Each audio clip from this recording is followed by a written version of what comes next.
तो सार्वजनिक व्यय कॉन्सेप्ट तो समझा दियो, सीधा लिखना शुरू करते हैं, है ना। चलिए साइड हेडिंग डालिए, परिचय। इसमें सार्वजनिक व्यय में लिखेंगे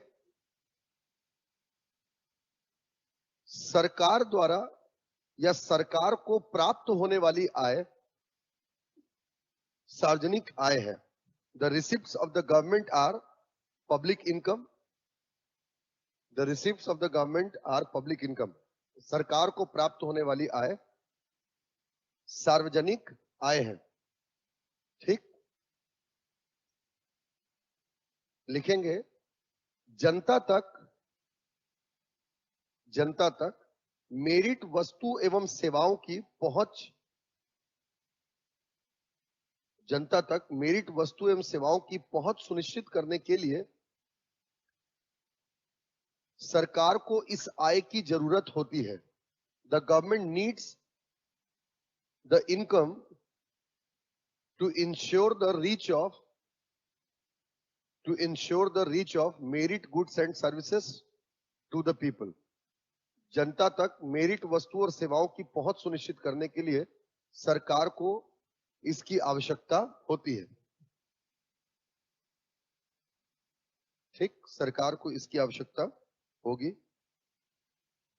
लिखेंगे 2022-23 के बजट के अनुसार कुल सार्वजनिक आय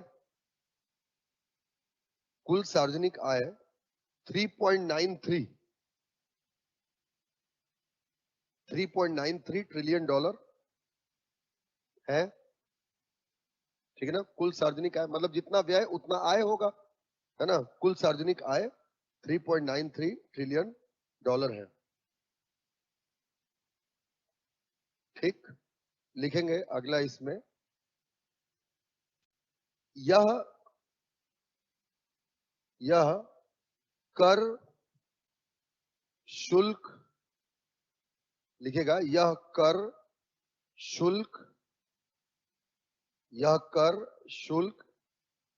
पीएसयू के लाभांश, पीएसयू पब्लिक सेक्टर यूनिट्स के लाभांश, पीएसयू के लाभांश एवं सरकार द्वारा ली गई उधारियों का योग है। ठीक है, it is the total of tax collection, fee collection, profits of PSUs and the government borrowings. एवं सरकार ने जो उधारियां ली हैं उसे हम क्या कहते हैं, सार्वजनिक आय कहेंगे। ठीक है, ये आपका सार्वजनिक आय होगा। लिखेंगे सार्वजनिक, साइड हेडिंग डालें, सार्वजनिक आय की आवश्यकता इसी में। ठीक है, नीड ऑफ पब्लिक इनकम और गवर्नमेंट इनकम, सार्वजनिक आय की आवश्यकता। ठीक है ना, सार्वजनिक आय की आवश्यकता। लिखेंगे नंबर 1, सार्वजनिक व्यय को सुनिश्चित करने के लिए, फॉर इंश्योरिंग पब्लिक एक्सपेंडिचर। सार्वजनिक व्यय को सुनिश्चित करने के लिए, फॉर इंश्योरिंग पब्लिक एक्सपेंडिचर। दूसरा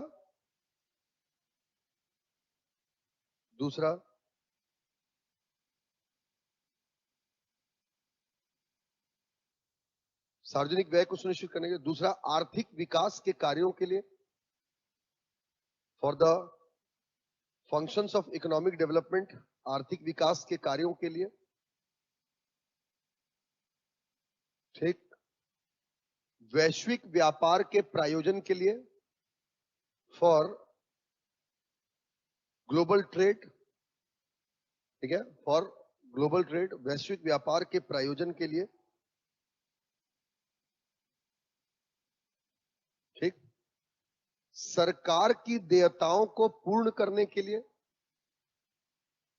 सरकार की देयताओं को पूर्ण करने के लिए, to fulfil the liability of the government. सरकार की देयताओं को पूर्ण करने के लिए, to fulfil the liability of the government. सरकार की देयताओं को पूर्ण करने के लिए। ठीक है ना, सरकार की देयताओं को पूर्ण करने के लिए, रक्षा प्रणाली को मजबूत करने के लिए, ठीक है, to strengthen the defence system, रक्षा प्रणाली को मजबूत करने के लिए इत्यादि। ये सार्वजनिक आय की आवश्यकता होगी सरकार को। ठीक है, साइड हेडिंग डालेंगे या मेन हेडिंग डालेंगे, सार्वजनिक आय की संरचना। तो देखें बेटा, सार्वजनिक आय जो है ये भी सेम वैसे ही दो प्रकार का होगा, एक आपका राजस्व आय और एक आपका पूंजीगत आय। ठीक है ना, एक आपका राजस्व आय और एक आपका पूंजीगत आय। ठीक, राजस्व आय जो है ये फिर दो प्रकार का हो सकता है, एक कर राजस्व और एक आपका गैर कर राजस्व। ठीक है ना, tax revenue and non tax revenue. ठीक है ना, एक राजस्व मतलब राजस्व आय फिर से दो भागों में बटेगा, एक आपका कर राजस्व और दूसरा गैर कर राजस्व, नॉन टैक्स रेवेन्यू। ठीक, जैसे हम ये कह रहे हैं आपका कि टोटल 3.93 यूएस ट्रिलियन डॉलर जो है हमारा टोटल रिसिप्ट है, सार्वजनिक आय है। मतलब इसको अगर हम देखें, ठीक है ना, तो याद रखें इसमें से राजस्व आय 79%, ठीक है, और पूंजीगत आय है आपका 21%। लेकिन राजस्व आय में कर राजस्व में जाएंगे तो 81% और गैर कर राजस्व जो है आपका ये 19%। सार्वजनिक आय की संरचना देखिए। ठीक है, मतलब जैसे अगर इसको मान के चलोगे ना तो ये 32 हो गए, मतलब 39 लाख करोड़ अगर ऐसा देखोगे तो 32 ये है और आपका 7 ये समझ में आया? 32 ये और 7 ये, ऐसा परसेंटेज में याद रखो, आपको डिजिट में दिक्कत होगा। समझ रहे हैं? तो टोटल रेवेन्यू इनकम जो है आपका 79% है according to 2022-23 budget. 79% revenue income है आपका, 21% क्या है, कैपिटल इनकम है। रेवेन्यू इनकम को फिर से दो भागों में बांटेंगे, एक टैक्स रेवेन्यू और दूसरा नॉन टैक्स रेवेन्यू। तो टोटल रेवेन्यू इनकम का 81% आपका टैक्स रेवेन्यू है और 19% क्या है, नॉन टैक्स रेवेन्यू है। ठीक है ना, गैर कर राजस्व जो है। अब टैक्स रेवेन्यू में जाओगे आप, टैक्स रेवेन्यू में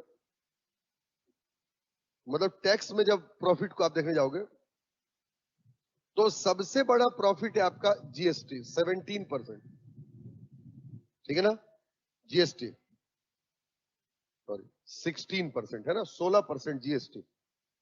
मतलब टैक्स रेवेन्यू में अगर आप जाएंगे तो सबसे ज्यादा किसकी हिस्सेदारी आपका, जीएसटी की, टैक्स रेवेन्यू में। जीएसटी के बाद से आपका इनकम टैक्स और कॉरपोरेशन टैक्स दोनों आपका 15%। ठीक है ना, इनकम टैक्स कॉरपोरेशन टैक्स ये दोनों के आपका 15%। समझ में आया? इसके बाद से टैक्स रेवेन्यू में थोड़ा सा और एक आध देख लें तो जैसे central excise duty, central excise duty का कंट्रीब्यूशन है 7%। ठीक है, सेंट्रल एक्साइज ड्यूटी 7% है। और सेंट्रल एक्साइज ड्यूटी के बाद अगर हम देख लें कस्टम ड्यूटी, तो कस्टम ड्यूटी आपका 5%। समझ में आया? Custom duty 5%।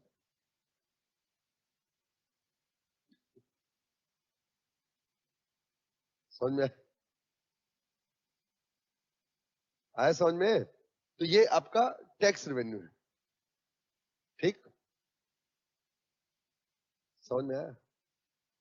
टैक्स से उतना बेनिफिट है और नॉन टैक्स रेवेन्यू सबको मिला करके शेयर होता है आपका 19%, टैक्स को छोड़ करके अदर जो सोर्सेस होते हैं इनकम के। तो ये आपका सार्वजनिक आय की संरचना है। समझ गए? लिखेंगे, अब लिखते हैं इसको, सार्वजनिक आय की संरचना। ठीक है ना, लिखिएगा वह क्षेत्र जहां से सरकार को वह क्षेत्र जहां से सरकार को आय प्राप्त होती है उसे सार्वजनिक आय की संरचना कहेंगे। ठीक है, the sectors from where government can make their earnings, the sector from where the government can make their earnings are known as structure of public income. उन्हें सार्वजनिक आय की संरचना कहते हैं। ठीक है ना, स्ट्रक्चर ऑफ पब्लिक इनकम लिखिएगा। इसके अंतर्गत सार्वजनिक आय को राजस्व आय एवं पूंजीगत आय में बांटा जाता है। ठीक है, in this the public income is classified in revenue income and capital income. ठीक है, इन्हें सार्वजनिक आय को राजस्व आय एवं पूंजीगत आय में बांटा जाता है, वितरित किया जाता है। सही बात, वितरित किया जाएगा। ठीक, राजस्व आय के अंतर्गत कर राजस्व एवं गैर कर राजस्व से प्राप्त आय शामिल होते हैं। ठीक है, the income from tax revenue and non tax revenue are the part of revenue income. ठीक, रेवेन्यू इनकम समझ रहे हैं? लिखिएगा, कुल सार्वजनिक आय में राजस्व आय की भागीदारी 79% है। ठीक है, revenue income shares 79% in total revenue receipt, in total public receipt. कुल सार्वजनिक आय में 79% राजस्व आय की भागीदारी होती है, जबकि पूंजीगत आय की भागीदारी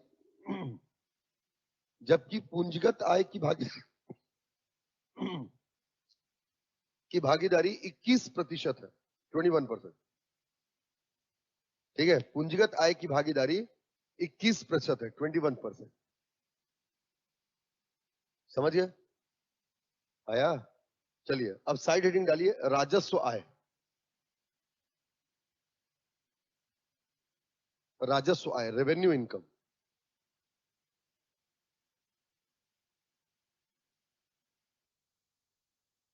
लिखेंगे इसमें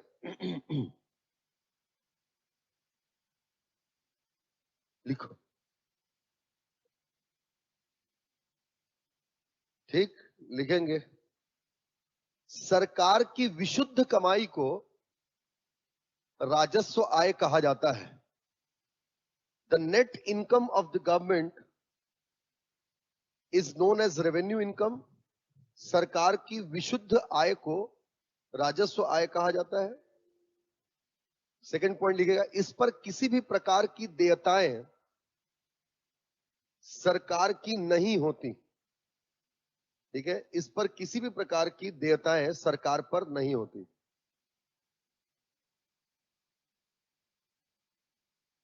हाँ, सार्वजनिक आय को ही सार्वजनिक राजस्व कहते हैं बेटा। ठीक है, इस पर किसी प्रकार की देयताएं सरकार की नहीं होती। ठीक है, the complete liability on this kind of revenue, the complete liability on this kind of revenue of the government shall be 0। ठीक है ना, कोई इस पर देयताएं नहीं होती। ठीक है, कर के माध्यम से प्राप्त आय, कर के माध्यम से प्राप्त आय, शुल्क के माध्यम से प्राप्त आय, शुल्क के माध्यम से प्राप्त आय, पीएसयू के लाभांशों से प्राप्त आय, राजस्व आय, सॉरी, हाँ आपका राजस्व आय है। ठीक है ना, ये राजस्व आय है। समझ में आया? लिखेंगे चौथा पॉइंट इसमें,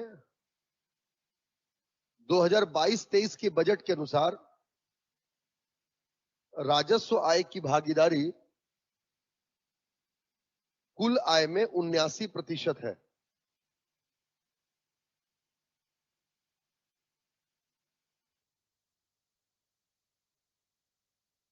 ठीक है, 79% है। थोड़ा सा साइड हेडिंग, एक पॉइंटर बनाते हैं अपन, साइड हेडिंग डालेंगे, राजस्व आय के स्रोत, सोर्स ऑफ रेवेन्यू इनकम। राजस्व आय के स्रोत, source of revenue income, side heading डालेंगे। लिखेंगे इसमें, राजस्व आय के स्रोतों को दो प्रमुख वर्गों में बांटा जाता है।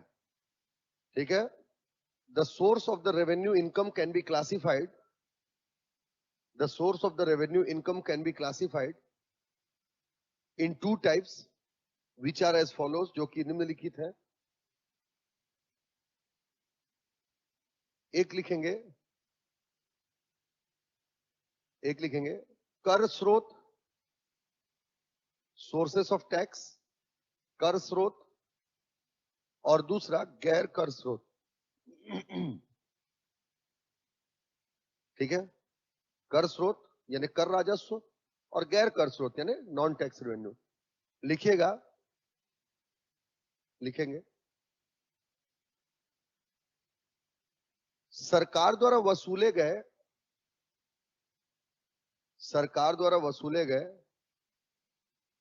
टैक्स से प्राप्त आय, सरकार द्वारा वसूले गए टैक्स से प्राप्त आय को कर राजस्व कहा जाएगा।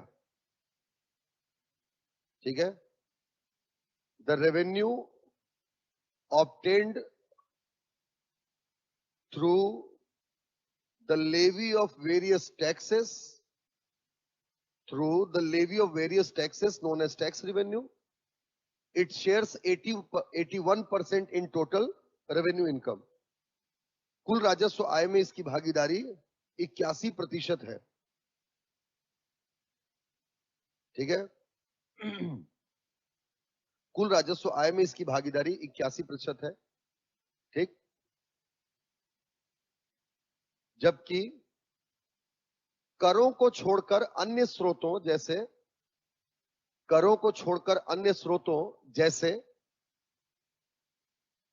शुल्क इत्यादि से प्राप्त आय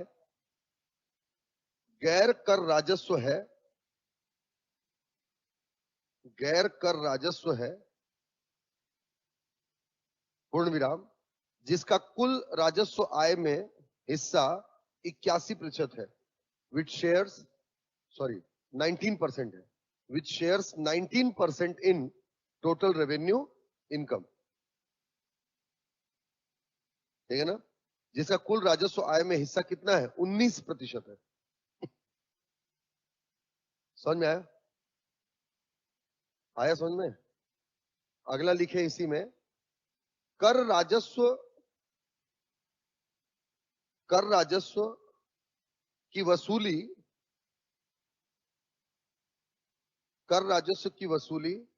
गैर कर राजस्व की तुलना में आसान होती है। The recovery of non-tax revenue is easier than tax revenue. The recovery of non-tax revenue is easier than non-tax revenue. कर राजस्व की जो वसूली है गैर कर राजस्व की तुलना में आसान होती है। ठीक है, क्योंकि लिखो तो आपका आंसर मिल जाएगा। ठीक है,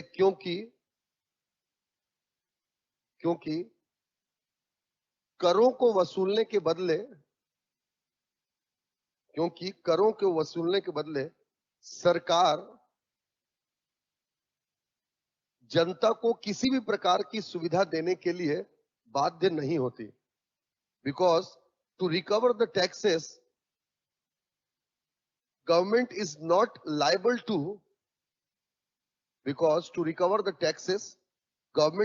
liable to provide privileges ठीक है। whereas to recover the fee government has to provide the privileges. whereas to recover the fee government has to provide the privileges. ठीक है। जबकि शुल्क वसूलने के पहले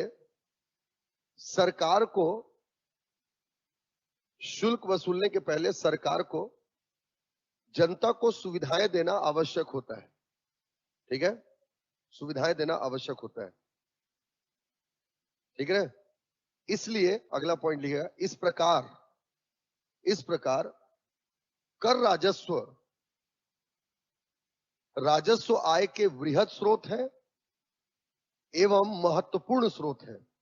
सच as tax revenues are the biggest and vital source of public revenue और revenue income. ठीक है, राजस्व आय के बृहद स्रोत है। समझ में आई मेरी बात?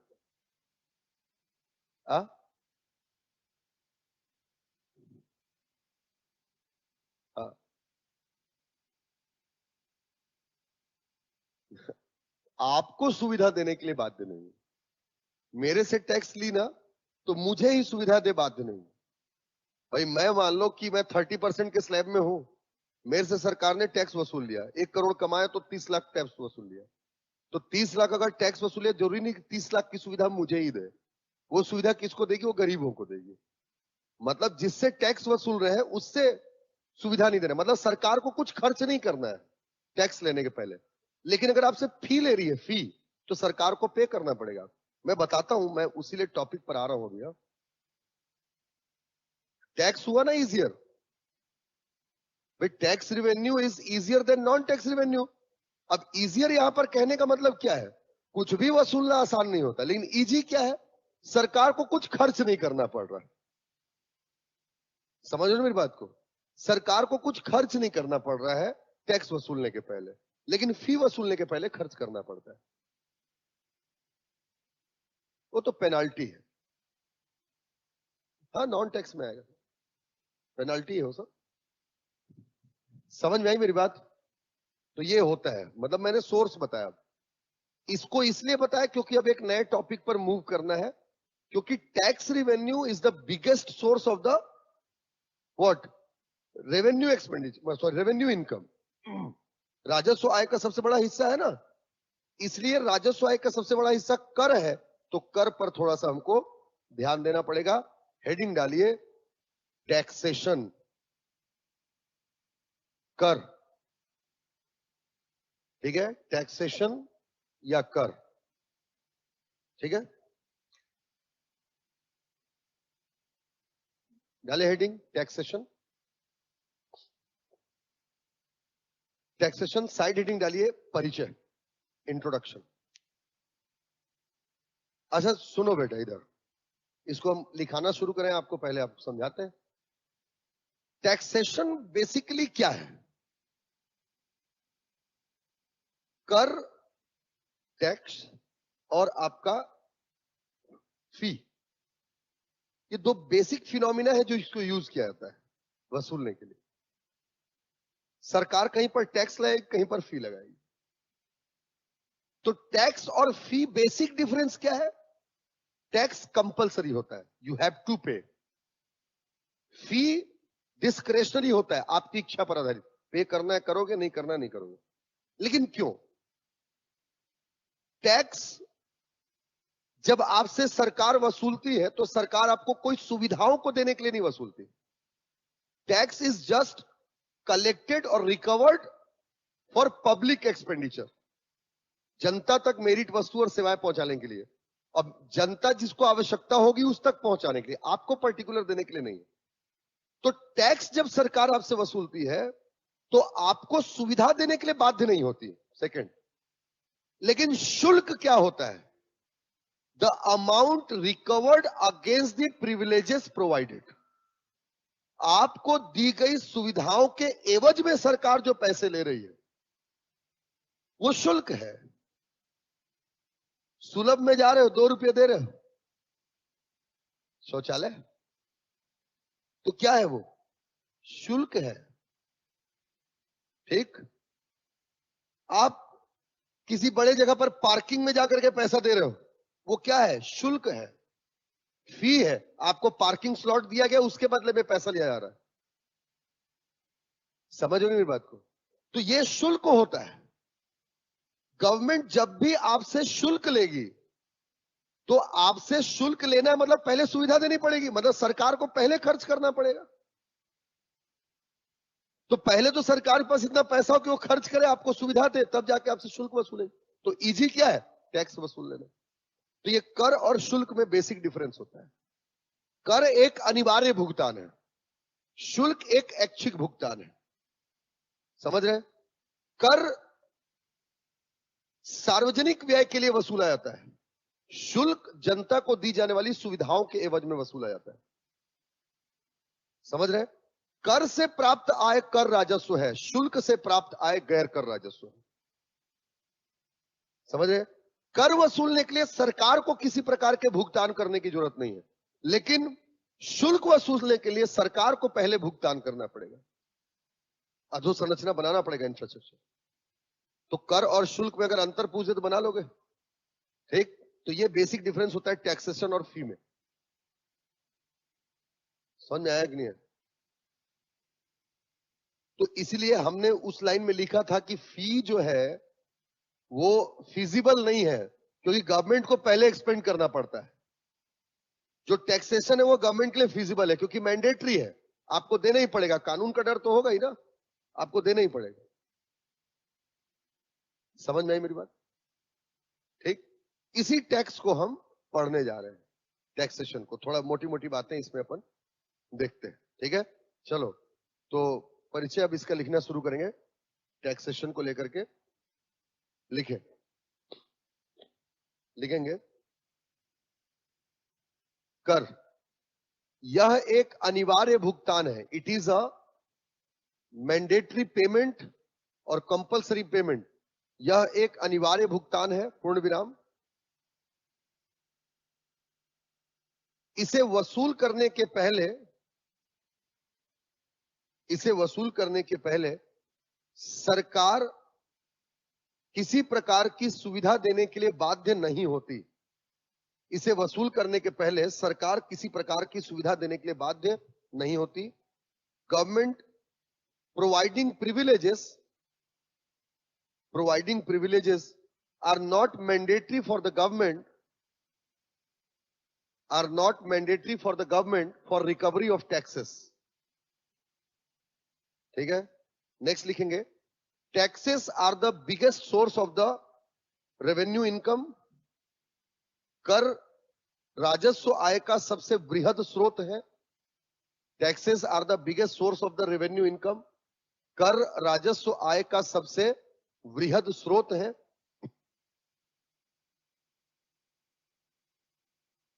ठीक है? कर राजस्व आय का सबसे बृहद स्रोत है। सार्वजनिक व्यय की पूर्ति के लिए इन्हें वसूला जाता है। सार्वजनिक व्यय की वसूली के लिए इन्हें वसूला जाता है। ठीक है? साइड हेडिंग डालिए, करों की तार्किकता का सिद्धांत, theory of rationalization of taxes. करों की तार्किकता का सिद्धांत।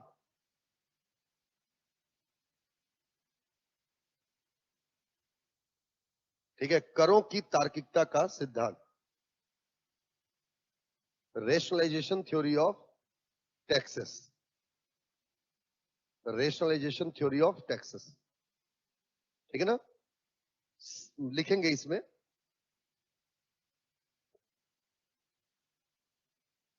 कर चूंकि अनिवार्य भुगतान है, कर चूंकि अनिवार्य भुगतान है, अतः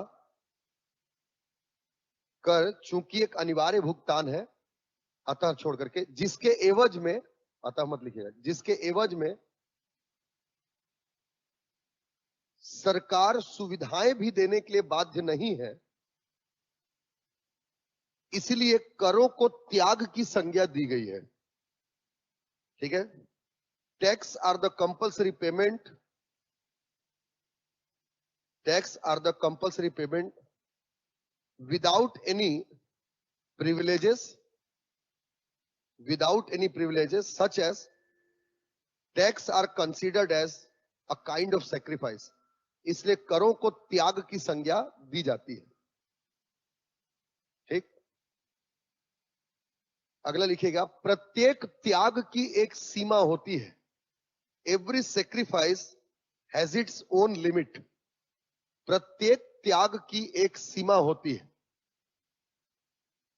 ठीक है, प्रत्येक त्याग की एक सीमा होगी। Every sacrifice has its own limits. ठीक है, प्रत्येक त्याग की एक सीमा होती है। ठीक, यदि सीमा से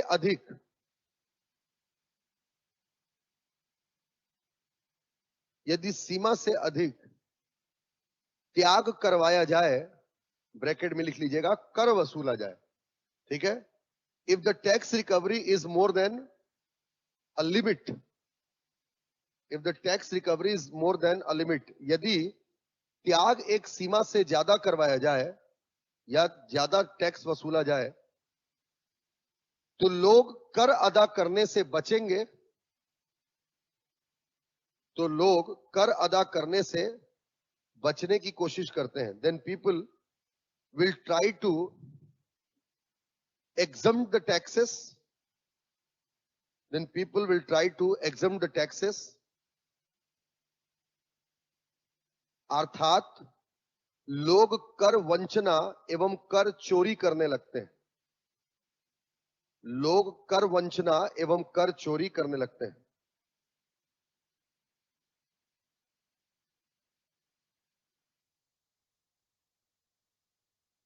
ठीक है, कर वंचना एवं कर चोरी करने लगते हैं।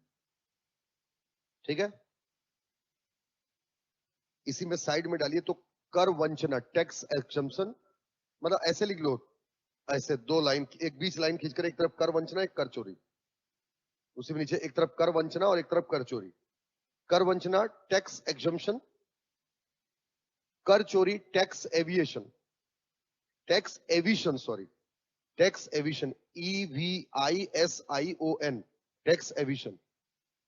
कर वंचना टैक्स एग्जम्पशन, एग्जेम से बना एग्जम्पशन, और कर चोरी टैक्स एविशन, है ना, EVISION। ये अपने आप में टर्मिनोलॉजी है ना, मतलब समझ रहे हो ना इसका। Tax is a kind of sacrifice. आपको कुछ मिल नहीं रहा है, you are not getting anything else. जो भी आप कर रहे हो उसके एवज में आपको कुछ नहीं मिल रहा है, it means it is a kind of sacrifice. भाई आपका कोई दोस्त है, डेली आप खटखटा करके, भाई चल नाश्ता करके आएंगे, आप उठ करके अकबका करके चल चले कि भाई भाई नाश्ता करा रहा है। वहां गए, बहुत स्टाइलिश लोग होते हैं, वहां गए, खाना वाना खाए, जैसे ही देखा कि उसका सामने वाले का खत्म होने वाला है, वो निकल करके भाई बाहर फोन में लग गया है, आ ही नहीं रहा है। आप बहुत देर तक खोज रहे हो, 4 बार वेटर आ गया, साहब कब जाएंगे कब जाएंगे, उठो ना। अंत में आप क्या करोगे, पैसा दिए। पहले दिन आपके साथ हुआ, आपको कुछ नहीं मिला, अगले दिन फिर आप गए इस उद्देश्य से कि वसूल लूंगा आज, कल जो मैं लगाया हूं, आप हचड़ करके खाए, मतलब दबा करके खाए। उसके बाद जब बिल देने का आया, फिर भाई का फोन आ गया, इस बार बाबू का फोन था। अब आप कुछ कह भी नहीं सकते, भाभी का फोन है। और ऐसा अगर लगातार होते रहे तो ये क्या है, त्याग है। समझ रहे हो मेरी बात को। अब अगले दिन तो आप जाओगे ही नहीं उसके पास, और वो आया आपको खटखटाने, तो आप बहाना बनाओगे, भाई मां कसम कल खा लिया था, पेचिस पकड़ लिया है। बहाना बनाओगे कि नहीं, या फिर उसको भगा दो, भाग यहां से, नहीं जाना मेरे को तेरे साथ। तो जब आप बहाना बना रहे हो तो टैक्स एविशन कर रहे हो, और जब आप भगा रहे हो उसको, टैक्स एग्जम्पशन कर रहे हो। समझ रहे हो मेरी बात को। तो वही है कर वंचना और कर चोरी। तो कर वंचना और कर चोरी दोनों में पहला लाइन लिखिए, कर वंचना में लिखिए, ध्यान सुनो, कर युक्त धन को कर मुक्त क्षेत्र में लगाना कर वंचना है। सही बात, कर युक्त धन को कर मुक्त क्षेत्र में लगाना कर वंचना है। ठीक है, investing the taxable amount in tax free area, investing taxable amount in tax free area is tax exemption. कर वंचना है, मतलब कर से बच गए आप, है ना। आपको टैक्स देना है, आपने LIC खरीद लिया, कर वंचना। एग्रीकल्चर में पैसा लगा दिया, कर वंचना। एग्जम्प्टेड फील्ड है, सेक्टर है। ऑलमोस्ट आपको जब भी कोई LIC वाला बेचने आता होगा तो आपको बोलता होगा साहब ले लीजिए, इसमें आपको ना जो IT एक्ट के 80D के तहत आपको छूट भी मिल जाएगा, मतलब आपको टैक्स नहीं देना पड़ेगा, उतने का रिबेट मिल जाएगा। तो ये कर वंचना है। कर चोरी क्या है? ढिठाई, बदमाशी। कर युक्त दर पर कर ना अदा करना कर चोरी है, ठीक है। Not paying taxes on taxable amount is tax evasion. Not paying taxes on taxable amount is tax evasion, ठीक है। Not paying taxes on taxable amount is tax evasion, समझ रहे? कर वंचना, कर वंचना सरकार द्वारा दी गई छूट है। It is a rebate given by the government. कर वंचना सरकार द्वारा दी गई छूट है, जबकि कर चोरी एक अपराध है, ठीक है। टैक्स इविशन इज अ क्राइम, कर चोरी अपराध है। कर वंचना में तीसरा पॉइंट लिखेगा, यह निवेश के लिए प्रोत्साहित करता है, ठीक है। It promotes the investment. भाई आप कहीं पर इन्वेस्ट कर दोगे, या निवेश के लिए प्रोत्साहित करता है, ठीक है। कर चोरी काले धन को जन्म देगा, ठीक है। कर चोरी काले धन को जन्म देगा, ठीक है। It raise the black market, sorry black money, ठीक है। And promotes the hawala market, HAWALA, hawala, ठीक है। हवाला बाजार को प्रोत्साहित करेगा। हवाला बाजार समझते हो? नहीं समझते हो क्या? मैं बता देता हूं, हाँ। टाइम नहीं है ना, वो घड़ी की सुइयां जैसे जैसे ऊपर की ओर उठ रही हैं, मेरी भी सांसें चढ़ती जा रही है ना। क्योंकि तुम लोग को मैं देखता हूं, पट बैल हो और बैली हो, हर चीज लिखवाने के लिए बोलते हो। थोड़ा सा भी सोचता हूं कि समझा के निकल जाऊं तो नहीं करने देते हो। उसके बाद हिंदियों में बुलवाते हो, अंग्रेजियों में बुलवाते हो। फिर एक बार अंग्रेजी में बोल दिए तो अंग्रेजी वाले ताकते रह जाते हैं, तो उनको देख के और टेंशन हो जाता है। हा? अंग्रेजी में 2 बार बोल दो तो हिंदी वाले ताकने लगते हैं। कुल मिलाकर के मरण है तुम लोग के सामने, और कुछ नहीं है, है ना। इतना सताते हो मेरे को। हवाला मार्केट क्या है? इलीगल मार्केट, मतलब जो जिन पैसों को सरकार ने बंद करके रखा है, मतलब जिस पैसों के जिस ट्रांजैक्शन को सरकार ने बंद करके रखा हुआ है, अगर आप उस तरीके से कोई भी व्यापार करते हैं तो वो क्या है? आपका हवाला मार्केट। काले धन का लेन देन जहां पर होता होगा वो हवाला मार्केट है, समझ रहे हो? कैश में जहां से लेन देन नहीं होता है। देखो एक्चुअल क्या है, हमारे देश में कंट्रोलिंग सिस्टम लगाया गया है। पैसा जनता का है लेकिन जमा सरकार के पास में होता है। तो सरकार चाहती है कि जनता के पूरे पैसे का अकाउंट सरकार के पास रहे। इसलिए सरकार ने एक थर्ड पार्टी बैठा दिया जिसको बैंक कहते हैं। आप बैंक में पैसे जमा करते हो, बैंक के माध्यम से ट्रांजेक्शन करते हो, ये परमिटेड वे है। और बैंक के माध्यम से जो हो रहा है वही क्या है? आपका अकाउंटेड मनी है, ठीक।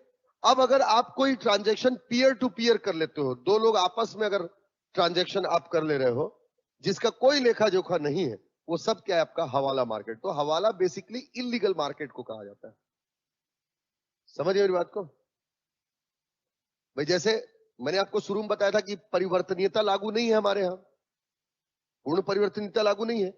मतलब कोई विदेशी पूरा का पूरा पैसा विदेशों से कन्वर्ट करवा करके नहीं ला सकता।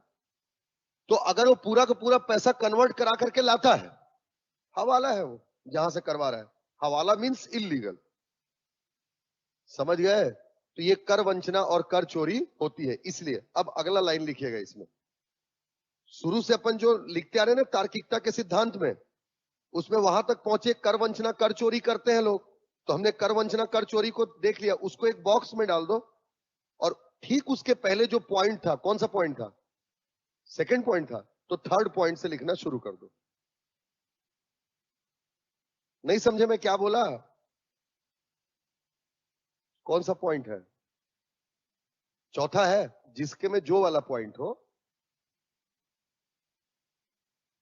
फोर्थ है? हाँ ठीक, वो दो को एक में लिख लियो, कोई दिक्कत नहीं।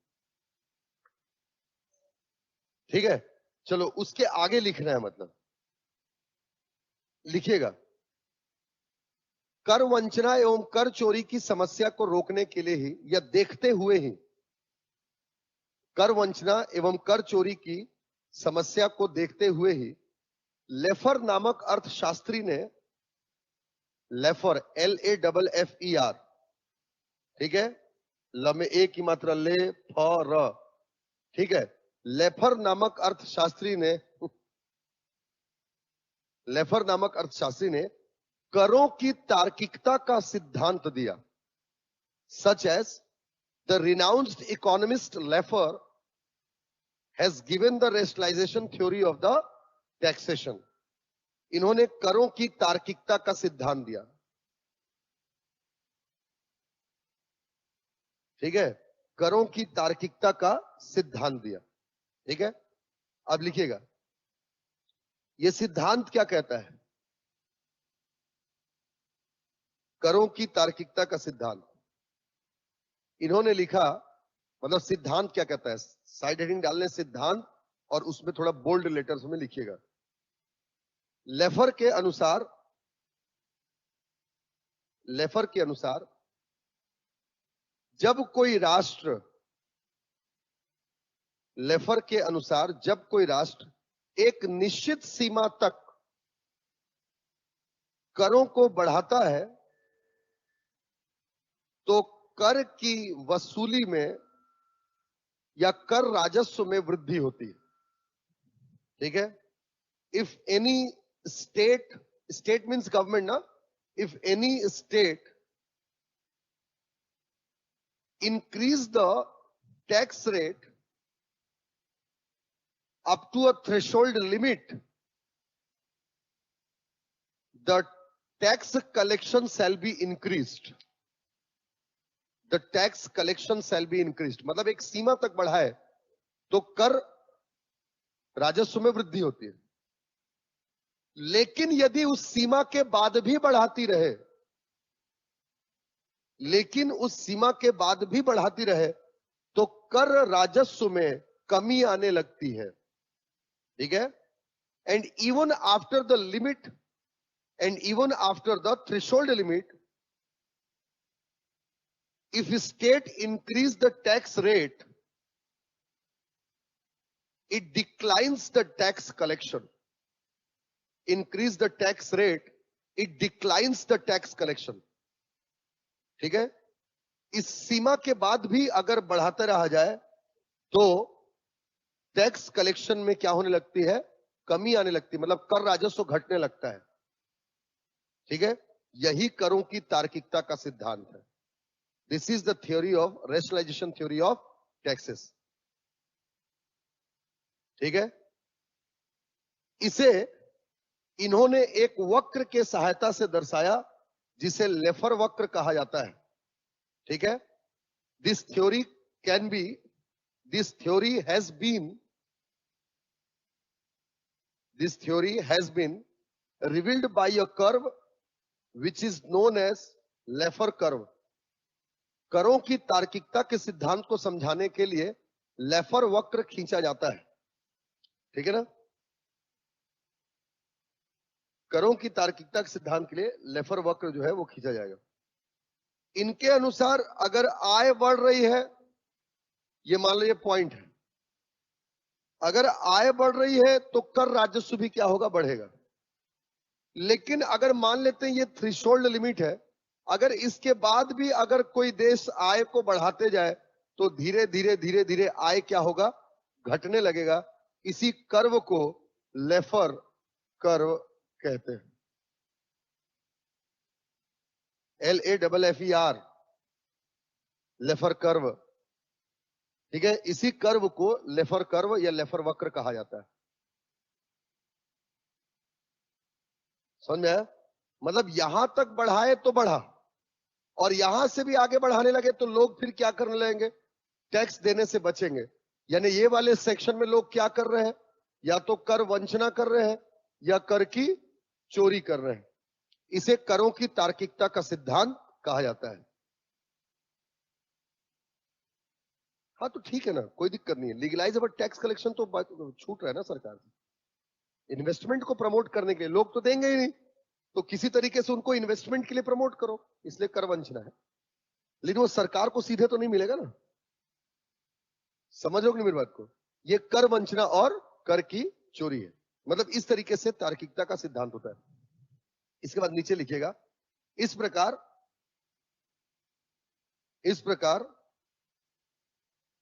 करों को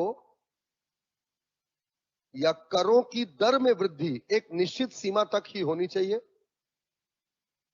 इस प्रकार करों की दर में वृद्धि एक निश्चित सीमा तक ही होनी चाहिए। Such as the tax rate must be increased with in the threshold limit.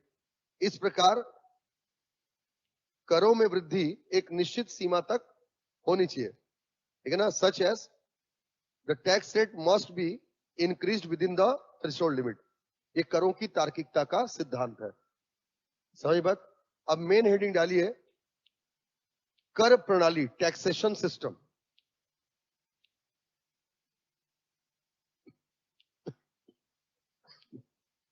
आय और कर राजस्व, मतलब कर राजस्व प्राप्तियां, recovery of tax,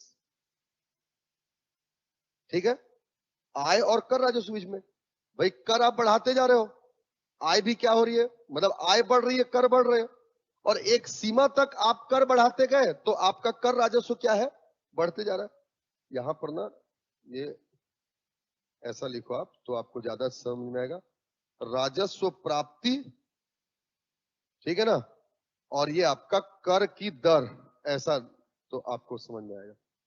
tax rate and revenue, है ना। तो जैसे जैसे रेट बढ़ा रहे हैं शुरू में रेवेन्यू बढ़ रहा है, लेकिन एक लिमिट तक जब आप बढ़ाएंगे तो बढ़ेगा, उस लिमिट के बाद में आप जाएंगे तो क्या हो जाएगा, घटने लगेगा। यही थ्रेशोल्ड लिमिट, अनुकूलतम बिंदु, है ना, उच्चतम सीमा बोलेंगे इसको। थ्रेशोल्ड लिमिट मतलब उच्चतम सीमा या अंतिम सीमा, यहीं तक बढ़ना चाहिए, ठीक है ना। है? अरे भाई लिख लो ना दादा, मैं ये बता रहा हूं इन दो के बीच में खींचा जाएगा, इतना तो लेफर ने भी नहीं लिखा है मालूम है।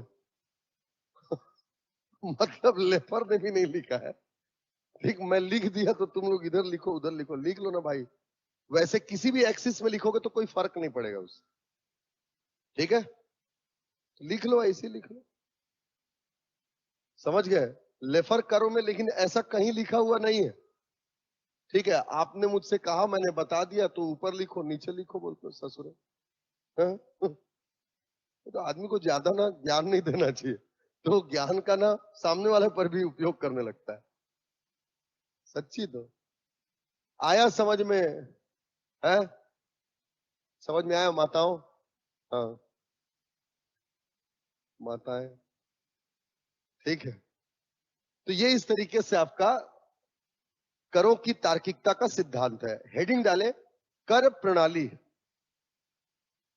Taxation system. मेन हेडिंग डाला करो PP, main heading side heading में कोई अंतर नहीं समझते हो, मेन हेडिंग डालो करों की प्रणाली। अच्छा देखो, करों की प्रणाली कहने का मतलब क्या है कि लिखाते चलता हूं, है ना, लिखेंगे टैक्स आरोपित करने के, टैक्स आरोपित करने के तरीकों को ही कर प्रणाली कहा जाता है, ठीक है।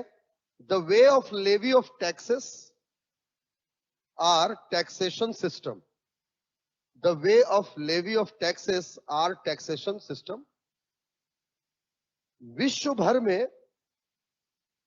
भर में करों की 4 प्रणालियां ही अपनाई जा सकती हैं। विश्व भर में करों की 4 प्रणालियां ही प्रचलित है, ठीक है। There are 4 types of taxation system, there are 4 types of taxation system are available in the world. पूरे विश्व में कोई भी देश 4 प्रकार की कर प्रणाली लगाएगा। नंबर 1 लिखिए, प्रोग्रेसिव टैक्सेशन सिस्टम, प्रगामीशील कर प्रणाली,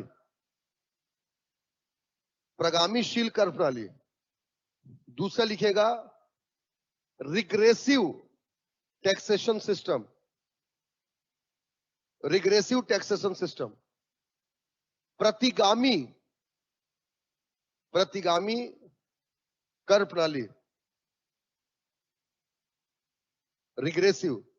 तीसरा लिखेगा डिग्रेसिव, अप्रगामी, डिग्रेसिव टैक्सेशन सिस्टम, अप्रगामी, ठीक। अगला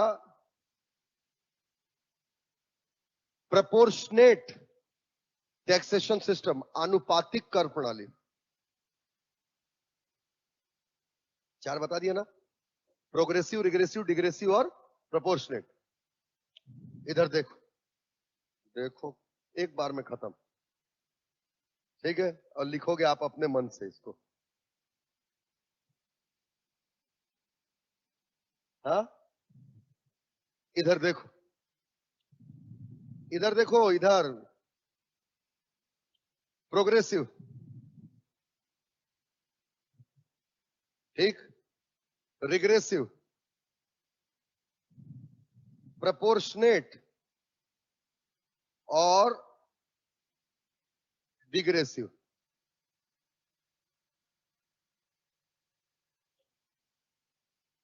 समझ में आया? ससुरे एक्स वाई पर मिटा दूंगा उसको, एक्स वाई पर क्या है बैला। अरे बाहर निकल रहे एक्स वाई के ऊपर से, तो मैं बता रहा हूं ना क्या बढ़ रहा है क्या घट रहा है, एक्स वाई पर क्या। अरे ससुरे हट, दिल दुखा दिया यार कसम से। ये आदमी 4 ठे कलर है, 4 ठे कलर से बनाऊंगा, देखो अभी, ठीक। फिर बताता हूं एक्स में क्या है, वाई में क्या है, ठीक है। तो एक्स वाई से इतनी मोहब्बत है, इसलिए ससुरे तुमको केवल एक्स ही मिलेगा। एक्स क्या है, वाई क्या है, मैं बता रहा हूं, मेरे से गलती हो गई, मैंने पहले ये बना दिया, जोश में आ गया था मैं कि एक लाइन में बनाया, खत्म। प्रोग्रेसिव कर प्रणाली क्या है, क्या है? अरे यही चाहेगा, राजस्व प्राप्ति और कर की दर। जब कर की दर नहीं, राजस्व प्राप्ति और कर की दर नहीं आएगा, आय और कर की दर आएगा। जब आय बढ़े और कर की दर बढ़े, प्रगामीशील कर प्रणाली। आय, इनकम ऑफ इंडिविजुअल, आय और कर की दर में खींचा जाता है, ठीक है। मतलब लिख ही देता हूं, ये देखो, एक्स का नाम है आय, ठीक है, आय आय और वाई का नाम है कर की दर, टैक्स रेट। समझ गए शर्मा जी? हाँ। तो आय और कर की दर, जब आय बढ़े और कर की दर बढ़े तो प्रोग्रेसिव टैक्सेशन सिस्टम है। जैसे हमारे यहां इनकम टैक्स के मामले में, इनकम टैक्स में 10 लाख तक, मतलब आपका क्या हो जाएगा 10%, फिर 20%, फिर 30%। आय बढ़ रही है तो क्या हो रहा है, आपका टैक्स रेट बढ़ रहा है कि नहीं बढ़ रहा है? प्रोग्रेसिव है, प्रगामीशील कर प्रणाली है। भारत की कर प्रणाली कैसी है? प्रोग्रेसिव है। एक होता है प्रतिगामी, रिग्रेसिव, आय बढ़े और कर की दर घटे, जिसकी जितनी ज्यादा है उससे उतना कम टैक्स। अमेरिका में चलता है रिग्रेसिव, समझ में आया? जिसकी जितनी ज्यादा है, जितनी ज्यादा है वहां पर किसको ज्यादा आय देते वाले में? प्राइमरी स्कूल में पढ़ाने वाले टीचर को सबसे ज्यादा आय मिलता है, कॉलेज में पढ़ाने वाले को सबसे कम मिलता है, क्योंकि सबसे ज्यादा मेहनत बच्चों पर करना पड़ता है। तो जो सबसे ज्यादा मेहनत करे उसे टैक्स कम लिया जाता है, और जो नकारा है उनसे टैक्स सबसे ज्यादा लिया जाता है। मतलब उनकी सोच है ऐसा, अपने को सुनने में थोड़ा नेगेटिव लग रहा है ना कि आय बढ़ रही है और कर घट रहा है। अच्छा है, ठीक। मतलब आप कलेक्टर हो तो आपको कम आय देना है, आपके यहाँ चपरासी को खूब आय देना है। क्यों नहीं पढ़ा ससुरे ऐसा है? समझ रहे हो? तो प्रोग्रेसिव रिग्रेसिव। अच्छा, डिग्रेसिव क्या होगा? एक निश्चित सीमा तक बढ़ेगी, उसके बाद फ्लैट हो जाएगी लाइन, उसके बाद नहीं बढ़ेगी। मतलब आय बढ़ने पर एक निश्चित सीमा तक कर बढ़ती है, उसके बाद कर की दर स्थिर हो जाती है। एग्जैक्टली अगर आप इंडिया में लोगे तो 10%, 20%, 30%, 30% बाद क्या है? फ्लैट है। डिग्रेसिव लेना चाहिए, लेकिन कॉन्सेप्ट नहीं मानते, प्रोग्रेसिव ही लिखा जाता है भारतीय कर प्रणाली को। समझ में आया? अपना दिमाग मत लगा देना। India belongs to the degressive taxation system, कहां ले जीरो दे देगा आपको, ठीक है? फिर लेकर के घूमते फिरोगे, सोर्स बताओ ना सर इसका।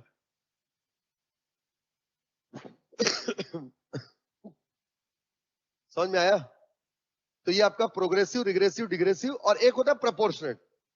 फिक्स रहेगा टैक्स रेट, आय के बढ़ने या घटने से कोई फर्क नहीं पड़ता, उसको आनुपातिक कर प्रणाली बोलेंगे। समझ में आया? लिख लोगे? चलो साइड हेडिंग डालो। तुम्हारा कर्जा खाया हूं, छुटा हूं मैं। देखो साइड हेडिंग डालो, प्रगामीशील कर प्रणाली, प्रोग्रेसिव। और ये वाला बना लेना, ठीक है? ये डायग्राम अगर पूछ दे तो बना लेना, वहां मत पूछते बैठना एक्स में क्या आएगा, वाई में क्या आएगा। लिखो प्रगामीशील कर प्रणाली।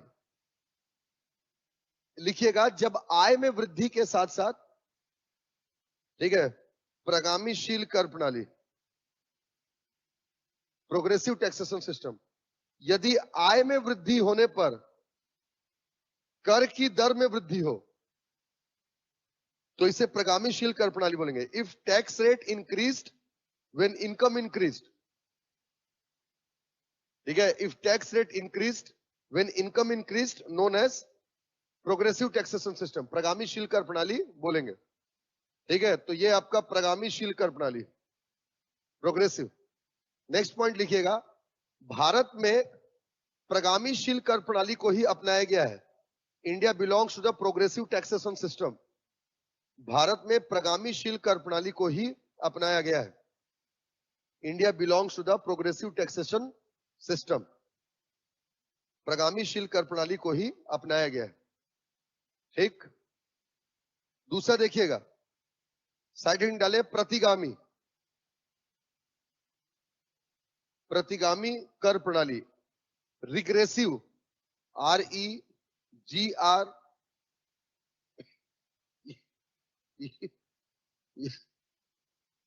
ESSIVE, regressive. लॉन्ग बुनियाद प्लीज। रिग्रेसिव टैक्सेशन सिस्टम, लिखिएगा आय की वृद्धि होने पर, आय में वृद्धि होने पर कर की दरें यदि घटे तो उन्हें रिग्रेसिव टैक्सेशन सिस्टम कहते हैं। ठीक है?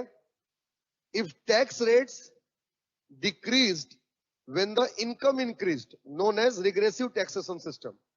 If tax rate decreased when the income increased, known as regressive taxation system. ठीक है? मूलतः पाश्चात्य देशों में पाई जाने वाली कर प्रणाली है। It is mostly seen in the western countries. Next लिखिएगा डिग्रेसिव, अप्रगामीशील, डिग्रेसिव टैक्सेशन सिस्टम, अप्रगामीशील, अप्रगामीशील लिखेंगे उसमें, यह है आपका डिग्रेसिव, है ना? अप्रगामीशील लिखेंगे, आय में वृद्धि होने पर एक निश्चित सीमा तक कर की दर में वृद्धि हो,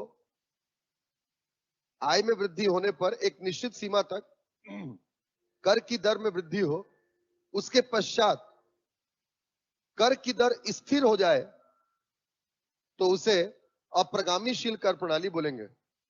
ठीक है? If tax rate increased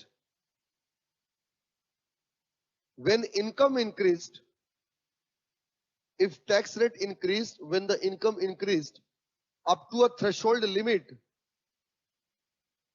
known as digressive taxation system, known as digressive taxation system. The Japan is the representative of this taxation system.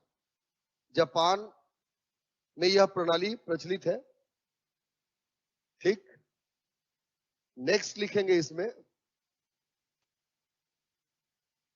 आनुपातिक कर प्रणाली, प्रोपोर्शनेट टैक्सेशन सिस्टम. आनुपातिक कर प्रणाली, प्रोपोर्शनेट टैक्सेशन सिस्टम. आनुपातिक कर प्रणाली, प्रोपोर्शनेट टैक्सेशन सिस्टम लिखेंगे. जब कर की दर नियत हो, जब कर की दर नियत हो, when the tax rate is constant, जब कर की दर नियत हो तो ऐसी कर प्रणाली को आनुपातिक कर प्रणाली कहते हैं. जब कर की दर नियत हो तब ऐसी कर प्रणाली को आनुपातिक कर प्रणाली कहते हैं. इस प्रणाली में आय में वृद्धि या कमी का कर की दर पर प्रभाव नहीं होता. इस प्रणाली में आय की वृद्धि या कमी का कर की दर पर प्रभाव नहीं होता. This system has not been affected by, this system has not been affected by the increment or decrement of income. ठीक है, प्रभाव नहीं होता. ठीक है, ये आपका करों की प्रणाली है. ठीक, समझ में आया?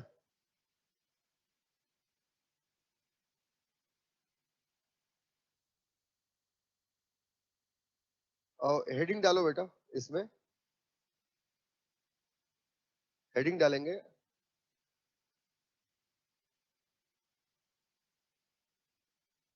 अच्छे कर प्रणाली की विशेषताएं, features of good taxation system.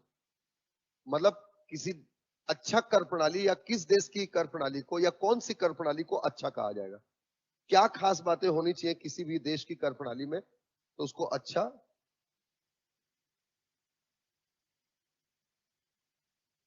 अच्छे कर प्रणाली की विशेषताएं लिखेंगे बेटा. एडम स्मिथ के अनुसार,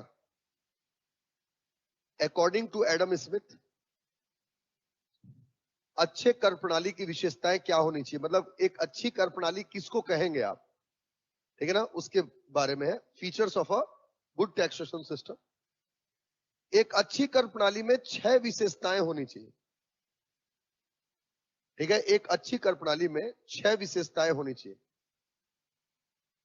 6 विशेषताओं को अपन याद करते हैं ऐसे 3E और PCB. 3E PCB मतलब E से 3 चीजें हैं और फिर 3 PCB. 3E में एक एक E लिखो, फिर अपन डिटेल करते हैं उसको. मतलब पूछ सकता है बेटा इसको, अच्छे कर प्रणाली में क्या विशेषताएं होनी चाहिए, या भारतीय कर प्रणाली की क्या विशेषताएं हैं, या विश्व की किसी भी कर प्रणाली में किसी को भी अच्छा बोले, कारण पूछे, यही होगा सब में. ठीक है, ओवरऑल. ठीक, या कर प्रणाली को बेहतर करने के लिए क्या प्रयास करने चाहिए, तो यही चाहिए. कुछ भी क्वेश्चन पूछे आंसर इसका यही होगा. 3E PCB. E for equality. ठीक है, E for equality. E for efficient. E for efficient. E for easier. Easier. P for productive.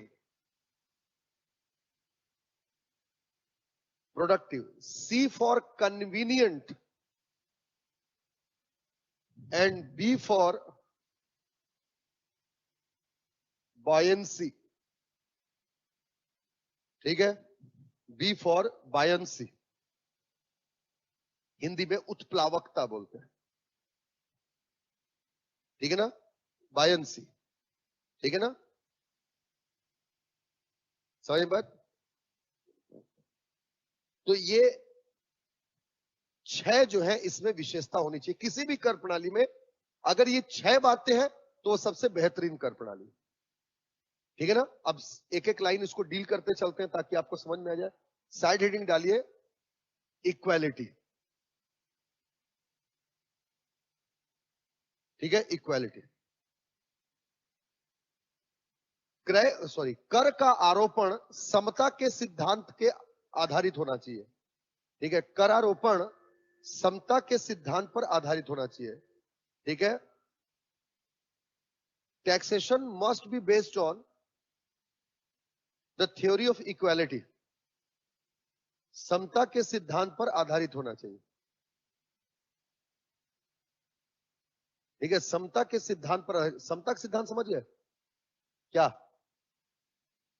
क्या?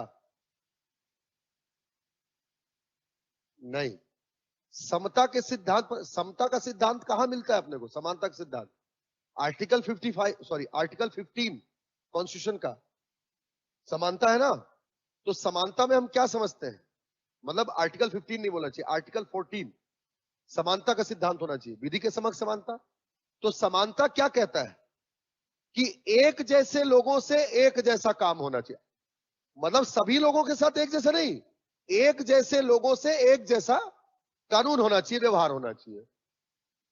मैं 10% वाला हूं, मतलब हम लोग 10 लाख के दायरे में हम 10% नहीं, हम सारे लोग, समझ में बात को। तो मतलब समानता का व्यवहार होना चाहिए, मतलब समानता के सिद्धांत पर लागू होना चाहिए, मतलब एक जैसे वर्ग से एक जैसा, या एक जैसे वर्ग पर एक जैसा टैक्स लगाया जाना चाहिए।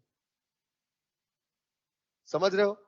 2.5 लाख तक है तो टैक्स ही मत लो, 2.5 लाख से ऊपर है तो 5% टैक्स लो। समझ रहे हो? 5 लाख से ऊपर है तो 10% टैक्स लो। समझ रहे हो बात? मतलब ये है इक्वालिटी का सिद्धांत, समता के सिद्धांत के आधार पर लगाया जाना चाहिए। अगला लाइन उसी में लिखिएगा, अर्थात एक वर्ग के लोगों पर या एक जैसे व्यक्तियों पर एक जैसा कर आरोपित करना चाहिए, ठीक है ना। एक जैसे व्यक्तियों पर एक जैसा कर आरोपित करना चाहिए। Similar tax shall be levied on the similar group of the people, एक जैसे व्यक्तियों पर एक जैसा कर लगाया जाना चाहिए। दूसरा लिखिएगा एफिशिएंट, ठीक है ना। दक्ष, दक्ष कर प्रणाली, एफिशिएंट, दक्ष। लिखिएगा कर प्रणाली ऐसी अपनाई जानी चाहिए जिसका सभी पालन करें, ठीक है। कर प्रणाली ऐसी अपनाई जानी चाहिए जिसका सभी पालन करें, ठीक है। The taxation system must be feasible, ठीक है, सभी उसका पालन करें। तीसरा लिखिएगा इजियर, फीजिबल, इजियर लिखे, इजियर, सरल कर प्रणाली, ठीक। करों की प्रणाली ऐसी हो जिसे आम जनता समझ सके, ठीक है ना। Taxation system must be easy to understand by the common people, taxation system must be easy to understand by the common people, ठीक, इजियर।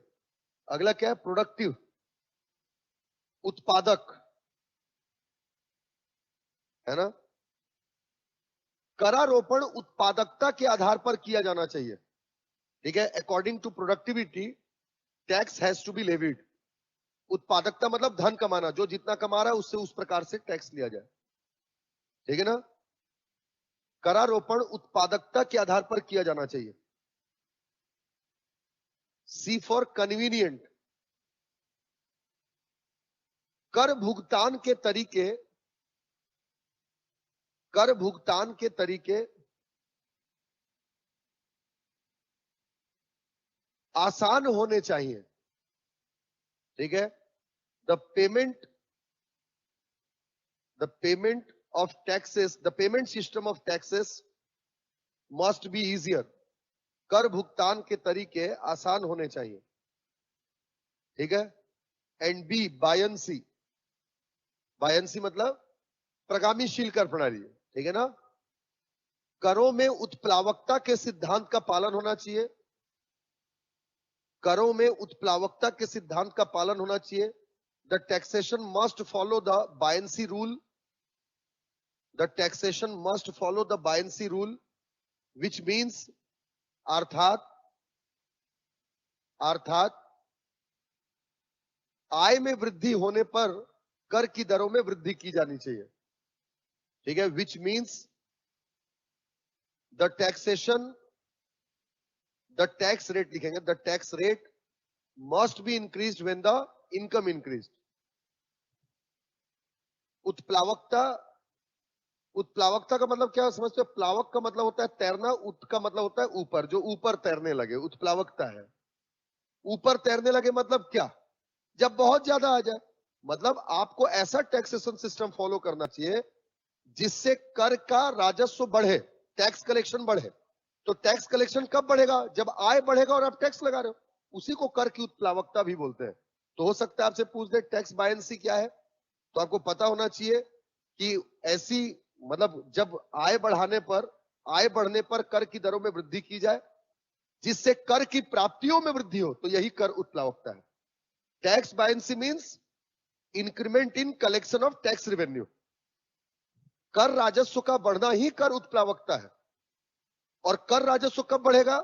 जब लेफर के तार्किकता सिद्धांत का पालन करेंगे। मतलब जितना आय बढ़ रहा है तो कर बढ़ाओ। समझ पाए? ये होता है अच्छे कर प्रणाली के, ठीक है ना, विशेषताएं। हेडिंग डाले कर के प्रकार। अब ये सब पढ़े हुए हो, मैं बस एक समराइज कर दे रहा हूं। प्रीम पढ़े रहते हैं अपन इन सब चीजों को। कर के प्रकार लिखेंगे। कर मूलतः दो प्रकार के होते हैं। There will be two types of taxes. First direct taxes, second indirect taxes. कर दो प्रकार के होंगे, प्रत्यक्ष कर एवं अप्रत्यक्ष कर। ठीक, कर दो प्रकार के होते हैं, प्रत्यक्ष कर एवं अप्रत्यक्ष कर। ठीक है, इसको भी लिखाने की जरूरत पड़ेगी नहीं ना? ये सब तो नहीं लिखाना पड़ेगा। ठीक, तो लिखेंगे इसमें, लेकिन थोड़ा सा लिख ले। मतलब ऐसी चार्ट टाइप का जैसे मैं नहीं बनाता हूं, उस टाइप का आप लिख ले रहे हो, ताकि आपको देख करके एग्जाम देने जाते में मदद मिलेगी। कर के प्रकार तो दो प्रकार के, एक आपका प्रत्यक्ष कर और दूसरा आपका अप्रत्यक्ष कर, direct tax and indirect tax. ठीक है, प्रत्यक्ष कर क्या होंगे? जिसमें कराघात और करापात अगर एक ही व्यक्ति पर हो तो प्रत्यक्ष कर, और यदि कराघात और करापात अलग अलग व्यक्ति पर हो तो उसको क्या बोलते हैं? अप्रत्यक्ष कर। ठीक है, direct tax and indirect tax. समझ रहे हैं? If incidence of tax and impact of tax shall be on same person, it will be direct tax, and if it will be on different person, it will be indirect tax. कराघात होता है जिसके ऊपर कर लगाया गया, और करापात होता है जिसने टैक्स पे किया। कराघात को इंग्लिश बोलते हैं इंसिडेंस ऑफ टैक्स, और करापात को बोलते हैं इंग्लिश में इंपैक्ट ऑफ टैक्स। तो जिस पर कर लगा, अगर उसी ने टैक्स पे कर दिया तो प्रत्यक्ष कर। ठीक, और जिस पर कर लगा उसने टैक्स पे नहीं किया, किसी और ने पे किया, तो अप्रत्यक्ष कर है। प्रत्यक्ष कर के उदाहरण जैसे इनकम टैक्स, कॉरपोरेशन टैक्स, है ना, इनकम टैक्स, कॉरपोरेशन टैक्स, है ना, आपका कैपिटल गेन टैक्स, पूंजीगत लाभ कर, income tax, corporation tax, capital gain tax, property tax, वो स्टेट का टैक्स हो जाता है, प्रॉपर्टी टैक्स। ये सब किस में आ जाएगा? आपका डायरेक्ट टैक्स में। समझ रहे हो? और इसके अलावा इनडायरेक्ट टैक्स में जैसे अभी तो सबसे बड़ा क्या है आपका? जीएसटी।